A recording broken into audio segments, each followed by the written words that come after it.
कहानी के शुरू में हमें एक डेजर्ट दिखाया जाता है जो कि काफी सुनसान होता है और दूर दूर तक कोई भी नजर नहीं आ रहा था। उस वीरान जगह पर एक बेड होता है जिसके ऊपर एक खूबसूरत सी लड़की सो रही होती है। ये सीन देखने में काफी अजीब था और तभी हम वहाँ पर एक लड़के को देखते हैं जो कि उस बेड के करीब आ रहा था और अभी वो उस लड़की के पास आने ही वाला होता है कि उसे हेडेक होने लगता है और सब कुछ ब्लर हो जाता है और उस लड़की को काफी अजीबोगरीब चीजें देखने को मिलती हैं, जैसे डीमंस के हंसने की आवाजें आ रही थी और एक काफी पुराना बड़ा घर जो कि घोस्टली हाउस था और इसके अलावा और भी बहुत अजीब सीन्स वो देखता है। और तभी अचानक उस लड़के की आंख खुल जाती है और यहाँ पर हमें पता चलता है कि जो कुछ अभी उसने देखा वो रियल नहीं बल्कि वो उसका एक ड्रीम था। उस लड़के का नाम थॉमस होता है जो कि एक पेंटर था। थॉमस इस तरह के स्केरी ड्रीम्स पिछले कई सालों से देखता आ रहा था। थॉमस इन ड्रीम से तंग आकर एक साइकोलॉजिस्ट को भी ये दिखा चुका होता है और इस वक्त भी वो एक साइकोलॉजिस्ट के पास ही बैठा होता है। वो साइकोलॉजिस्ट थॉमस को बताती है कि तुम्हें स्लीप डिसऑर्डर है। थॉमस उस डॉक्टर को बताता है कि पुराने वक्त में इस चीज को किसी शैतान के साथ कनेक्ट किया जाता था, यानी किसी इंसान के साथ ऐसा तभी होता है जब किसी शैतान ने उस पर कंट्रोल किया हो या कोई डीमन उसकी बॉडी पर बैठा हुआ हो। तब वो डॉक्टर उसे कहती है कि ये सब तुम्हारी माइंड इमेजिनेशंस है और कुछ नहीं, या तुम्हारा कोई ऐसा ड्रीम कोई ऐसी डिजायर हो जो किसी लड़की से रिलेटेड थी और वो पूरी ना हुई हो और इसीलिए तुम्हारे साथ ये सब कुछ हो रहा है। इससे पहले कि थॉमस उसकी अगली बात सुनता वो वहाँ से उठकर चला जाता है। थॉमस जो कि एक जगह पर बैठा हुआ पेंटिंग बना रहा होता है और तभी अचानक उसे झाड़ियों में कुछ दिखाई देता है। कुछ सोचने समझने से पहले ही उसे एक प्रॉपर्टी एजेंसी से कॉल आती है और उसे बताया जा रहा था कि तुम्हारे अंकल ने मरने से पहले तुम्हारे नाम कुछ प्रॉपर्टी की है। थॉमस जब वहाँ पर जाता है तो एक प्रॉपर्टी एजेंट उसे उस जगह के पेपर्स देती है और उस जगह का नाम होता है केसर गार्डन और साथ ही वो उसे वो लेटर भी देती है जो कि उसके अंकल ने मरने से कुछ देर पहले थॉमस के लिए ही लिखा था। थॉमस ये सब देखकर काफी हैरान था क्योंकि ना तो वो कभी अपने अंकल से मिला था और ना ही कभी उनके बारे में सुना था। थॉमस जब उस एनवेलप को ओपन करता है तब उसमें उस प्रॉपर्टी यानी केसर गार्डन्स की पिक्चर्स थी और वो प्रॉपर्टी वाला घर बिल्कुल उस घर जैसा लग रहा था, उस घोस्टली हाउस जैसा जैसा कि उसने अपने ड्रीम में देखा था और अब वो इस प्रॉपर्टी को देखना चाह रहा था।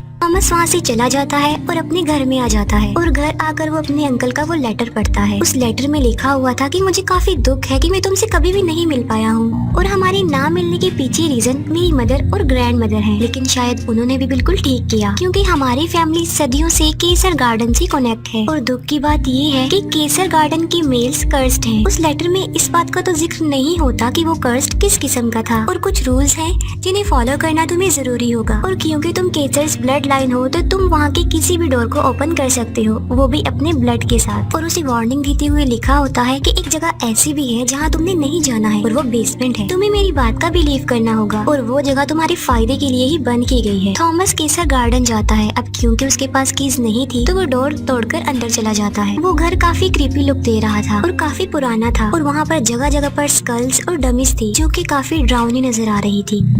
थॉमस जब घर को एक्सप्लोर कर रहा होता है तब ऐसा फील होता है कि कोई तो है जो उस पर नजर रख रहा है और थॉमस जब बेसमेंट में जाता है तब डोर बंद होने की आवाज सुनकर वो टर्न करता है और उसे वहाँ पर किसी की प्रेजेंस फील होती है, लेकिन देखते ही देखते वो गायब हो जाती है। थॉमस जब ऊपर जाता है तब उसे वहाँ पर एक लड़की मिलती है जिसका नाम लिंडा होता है और वो उसी प्रॉपर्टी एजेंसी की एक मेंबर थी। वो थॉमस से उसके अंकल के लेटर के बारे में भी पूछ लेती है। थॉमस को उसकी बातें अजीब लग रही थी जिसकी वजह से वो थॉमस से अपोलोजाइज करके वहाँ से चली जाती है। थॉमस जो कि सो रहा होता है और उसे फिर से एक ड्रीम आता है जिसमें वो देखता है कि उस प्रिंसेस को उसने पास जाकर उठा दिया है। थॉमस उस प्रिंसेस को कहता है कि ये ड्रीम नहीं हो सकता क्योंकि ये सब कुछ रियल लग रहा है। वो प्रिंसेस थॉमस को कहती है कि मेरा नाम रोज है लेकिन मुझे स्लीपिंग ब्यूटी भी कहा जाता है और तुम्हें ये सब कुछ इसीलिए रियल लग रहा है क्योंकि रियल वर्ल्ड में हम दोनों एक दूसरे के काफी पास आ चुके हैं और यही वजह है कि तुमने मुझे ड्रीम में जगा दिया। वो कहती है कि रियल वर्ल्ड में मैं तुम्हारे पास आने का वेट कर रही हूँ और तभी वो थॉमस की तरफ बढ़ती है और अचानक से डरकर पीछे हो जाती है। थॉमस जब पीछे मुड़कर देखता है तब वो काफी शॉक्ड हो जाता है और वो थॉमस से रिक्वेस्ट करती रहती है कि प्लीज मुझे छोड़कर मत जाओ। इसके बाद थॉमस नींद से जाग जाता है और उसे फिर से स्लीप पैरालिसिस हो जाता है। थॉमस खुद को मूव करने की कोशिश करता है और तभी ब्लैंकेट में एक डीमन उसकी तरफ आ जाता है और वो डीमन थॉमस को मारने ही वाला होता है कि थॉमस की आंख खुल जाती है, यानी ये भी थॉमस का एक ख्वाब था। थॉमस के डोर पर बेल बजती है और जब वो देखने जाता है तब वहाँ पर उस घर का केयर टेकर होता है जो उस घर की मेंटेनेंस के बारे बारे में पूछने के लिए वहाँ पर आया था। थॉमस जब उस केयर टेकर से इस घर के बारे में क्वेश्चंस करता है तो वो थॉमस को कहता है कि ये घर काफी स्ट्रेंज है और यहाँ पर बहुत से लोग आते हैं और गायब हो जाते हैं। पुलिस ने कई बार इस घर को चेक किया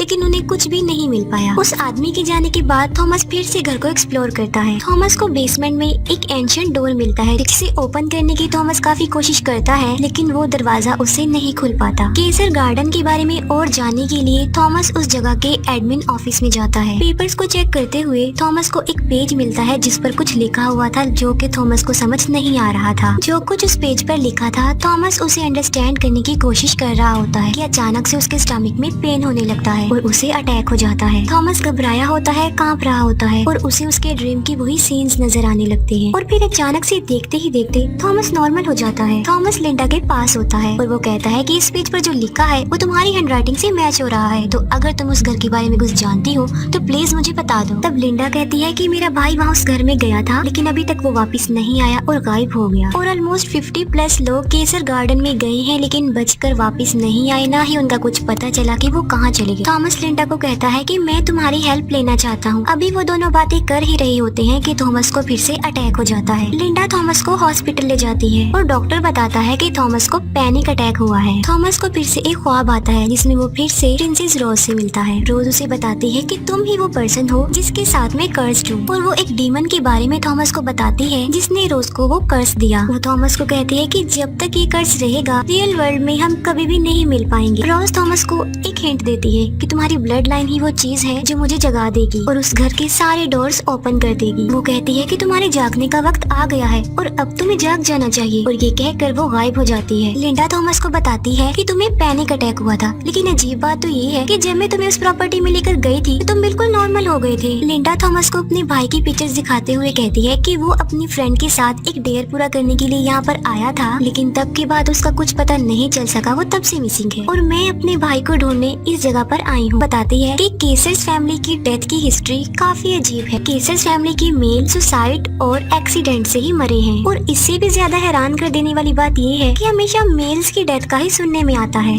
कहती है कि ये सब कुछ शायद किसी सुपर नेचुरल पावर से कनेक्ट है जो ये सब कुछ करवा रही है। थॉमस पूछता है कि कोई तो ऐसा रास्ता होगा ना इस कर्ज से बचने का और लिंडा थॉमस की ब्लड लाइन को रिस्पॉन्सिबल कहती है। लिंडा की ये बात सुनकर थॉमस को उसके अंकल की वही ब्लड लाइन वाली बात याद आती है और वो लिंडा को उसी एंशिएंट डोर के पास लेकर जाता है। लिंडा भी उस डोर को ओपन करने की कोशिश करती है लेकिन उससे भी वो दरवाजा नहीं खुलता और थॉमस वहाँ पड़ी हुई एक नीडल से अपने फिंगर का खून निकालता है और ब्लड वाली फिंगर से वो उस डोर को ओपन करता है और वो दरवाजा खुल जाता है। थॉमस और लिंडा दोनों अंदर जाते हैं। उन लोगों को वहाँ पर एक एंशिएंट डायरी मिलती है जो कि बंद होती है और वो लोग उसे ओपन करते हैं। उस डायरी में जो कुछ लिखा हुआ था वो उन्हें समझ में नहीं आ रही थी क्योंकि वो एंशिएंट लैंग्वेज थी और तभी वो देखते हैं कि एक डमी उन पर अटैक कर देती है और वो लोग खुद को सेव करने के लिए उस जगह से बाहर आ जाते हैं। तभी वहाँ पर एक गाड़ी आ जाती है और लिंडा थॉमस को जल्दी से उस गाड़ी में बैठने के लिए कहती है। अब गाड़ी में जो होता है लिंडा ने उसे वहाँ पर अपनी हेल्प के लिए बुलाया था और वो लिंडा का फ्रेंड और पैरानॉर्मल इन्वेस्टिगेटर होता है। लिंडा थॉमस और रिचर्ड को लेकर अपने घर में आ जाती है और वो उन लोगों को केसर गार्डन्स की काफी ज्यादा पिक्चर्स दिखाती है क्योंकि वो केसर गार्डन के बारे में डिटेल से जानती थी। उन पिक्चर्स को देखकर वो पैरानॉर्मल इन्वेस्टिगेटर रिचर्ड कहता है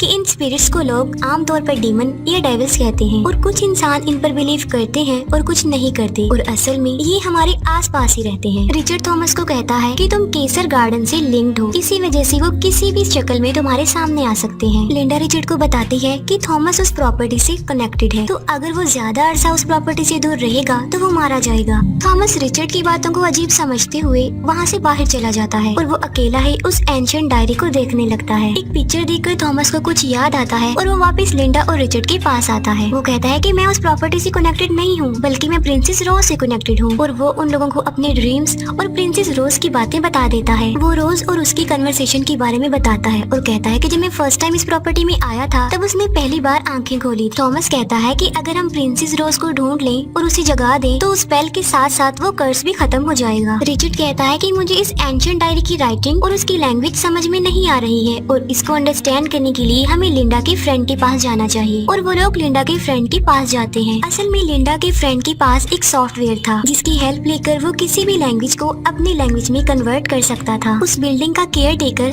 थॉमस से मिलने के लिए केसर गार्डन में आता है। वो उसे ढूंढने लगता है और तभी वही डीमन उस पर अटैक कर देता है और उसे जान से मार डालता है। थॉमस थॉमस जब जागता है तब वो देखता है कि उस एंशिएंट डायरी का कुछ पार्ट ट्रांसलेट हो गया है।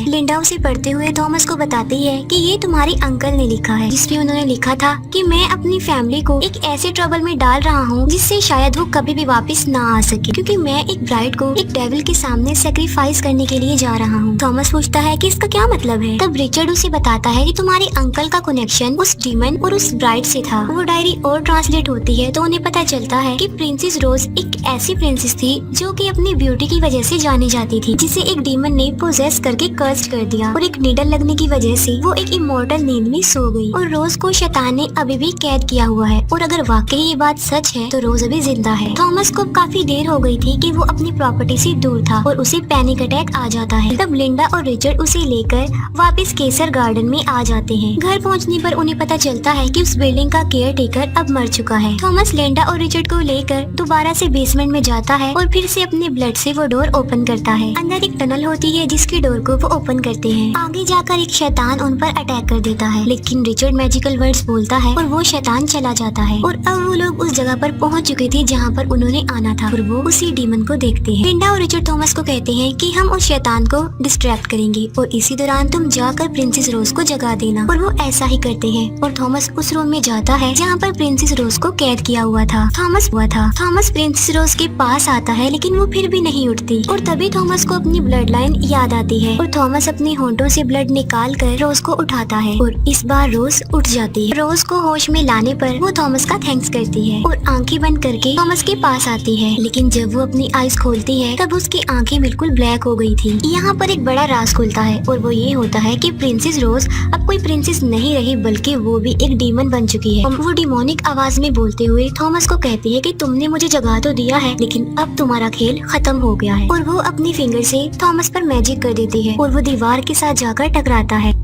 रोज थॉमस को कहती है कि मैंने तुम्हारे लिए बहुत कुछ सोचा हुआ है। यहाँ पर अफसोस की बात ये होती है कि थॉमस इतनी स्ट्रगल जिस लड़की के लिए कर रहा था, यानी जिसे वो अपनी ड्रीम गर्ल समझ रहा था, वो कोई ड्रीम गर्ल नहीं बल्कि वो एक डीमन थी।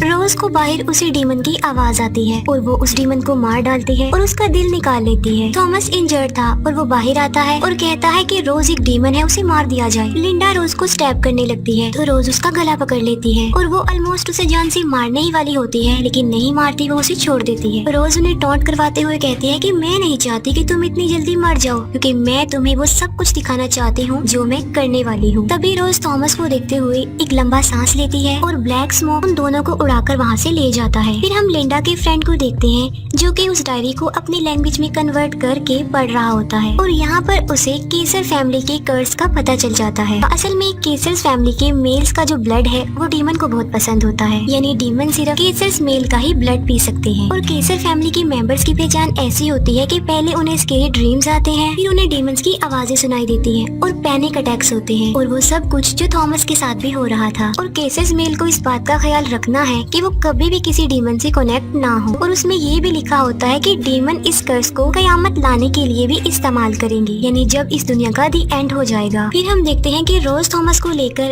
एक ऐसी अजीब सी जगह पर आ जाती है जो कि दुनिया से काफी दूर होती है। रोज थॉमस का ब्लड और अपनी पावर को इस्तेमाल करते हुए कुछ मैजिकल वर्ड्स बोलती है और कहती है कि जल्द ही सब डीमंस जाग जाएंगे और ये सारी दुनिया खत्म हो जाएगी और कयामत आ जाएगी। और इसी स्पेल के साथ ये मूवी यहीं पर एंड हो जाती है। Thanks for watching.